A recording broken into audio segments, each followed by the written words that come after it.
Salut Booktube!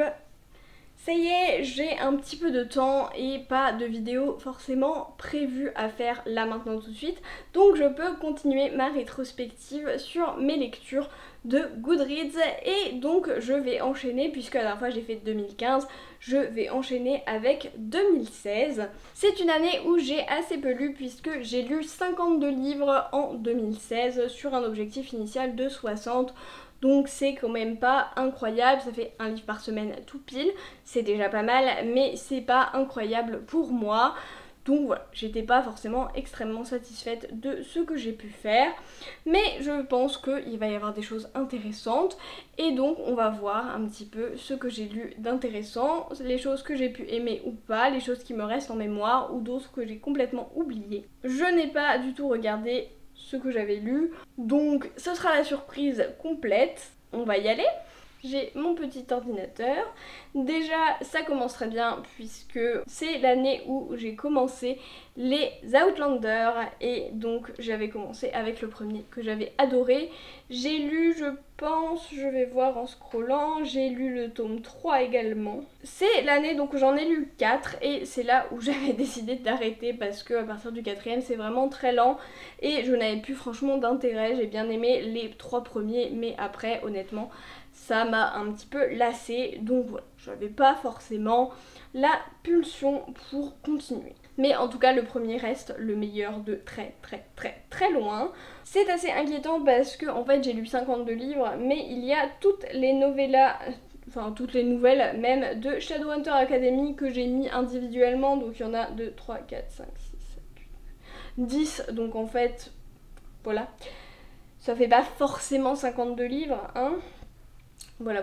En plus, il y a des livres, Outlander et Vicious, dont je vais parler juste après, qui sont 2 fois. Voilà.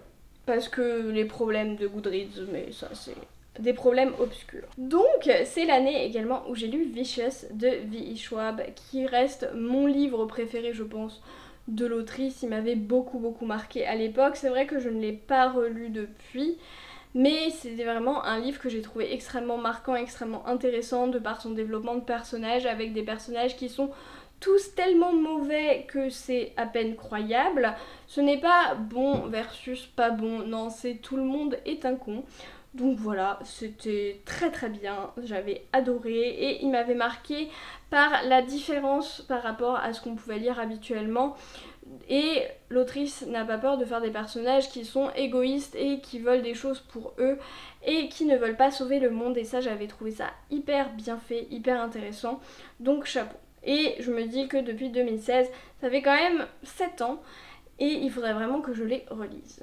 J'avais également lu un livre qui m'a énormément marqué, il s'agit de Le faire ou mourir de Claire-Lise Marguier, que j'avais trouvé incroyable. C'est un livre qui est hyper court avec une narration très particulière et qui va parler de la relation d'un adolescent avec sa famille, puisque c'est un adolescent qui est gay et que sa famille ne serait pas trop adepte à l'accepter, et donc on va voir la difficulté que c'est d'accepter de vivre avec ça quand sa famille ne l'accepte pas, et j'avais trouvé que c'était incroyable. C'est un récit percutant avec une fin qui est absolument oufissime, vraiment.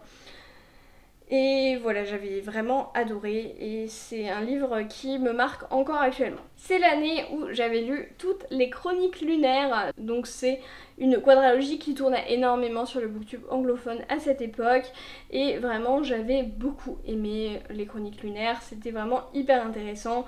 J'avais adoré l'ambiance réécriture de contes dans un univers de SF, j'ai trouvé qu'on montait bien dans les enjeux au fil des tomes. J'avais beaucoup shippé notamment Cinder et Kai, que j'adore parce que leur relation est beaucoup trop mignonne. Peut-être un peu moins pour les autres, même si j'aimais beaucoup Cress et Thorn. Vraiment, j'avais beaucoup aimé cette saga que je trouve encore très intéressante et un très bon début dans la mouvance des réécritures de contes, donc vraiment pas mal.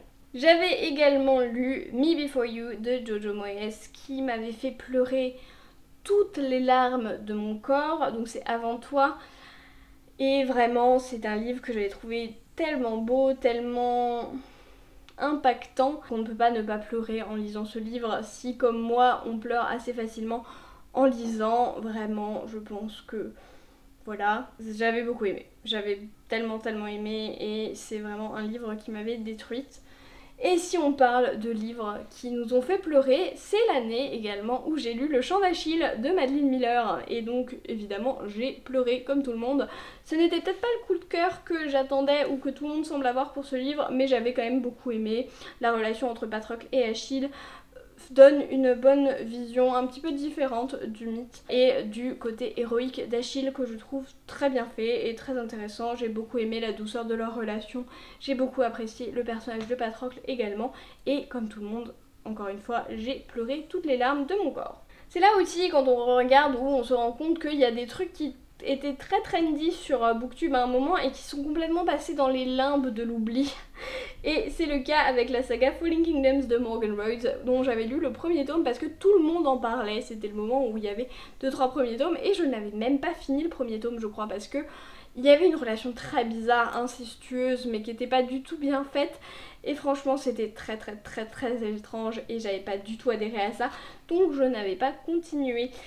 Mais voilà, c'est tombé dans les limbes depuis, je pense que d'autres ont dû arrêter cette saga et que du coup, ils n'en ont pas beaucoup plus parlé. J'avais lu également d'autres Victoria Schwab puisque j'ai lu à la fois A Darker Shade of Magic, donc le premier tome de Shades of Magic, et This Savage Song, donc le premier tome. Je pense que c'est qu'il y en a un qui était sorti à ce moment-là, je revérifie. Oui c'est ça. En fait, This Savage Song était sorti en 2016, donc je l'ai lu à sa sortie. Et A Darker Shade of Magic, je pense que j'avais dû enchaîner en 2017 avec la suite parce qu'il était sorti en 2015. Ah mais peut-être que la suite n'était pas sortie en fait. Peut-être. Mais c'était vers la fin de l'année, donc je pense que j'avais dû le lire. Peut-être que le deuxième tome était sorti. Je vais regarder, mais en tout cas je les ai plus ou moins enchaînés, je pense que dans la rétrospective de 2017 on le verra. Ah parce que le tome 2 est sorti en 2016, donc il était déjà sorti et le troisième tome était sorti en 2017. Donc voilà, petite année de lecture pour moi. C'était vraiment pas l'année la plus incroyable de cette période de lecture. A priori 2017 est encore pire puisque j'avais lu 37 livres. C'était vraiment les moments de fac où j'étais dans l'enfer de l'absence de lecture totale et donc voilà, ça sera probablement assez rapide mais ce sera pour la prochaine fois. J'espère que ça vous aura plu, j'espère que ça vous intéresse comme moi de revoir les vieilles lectures que j'ai fait, les souvenirs que j'en ai ou non. Et honnêtement c'est des livres que j'avais plutôt beaucoup appréciés et c'est des livres dont j'ai encore pas mal de souvenirs. Peut-être aussi que vu que j'en lisais beaucoup moins, j'en gardais peut-être plus de choses, c'était peut-être plus que j'attendais, j'étais probablement aussi moins difficile. Donc il y a tout ça qui joue aussi.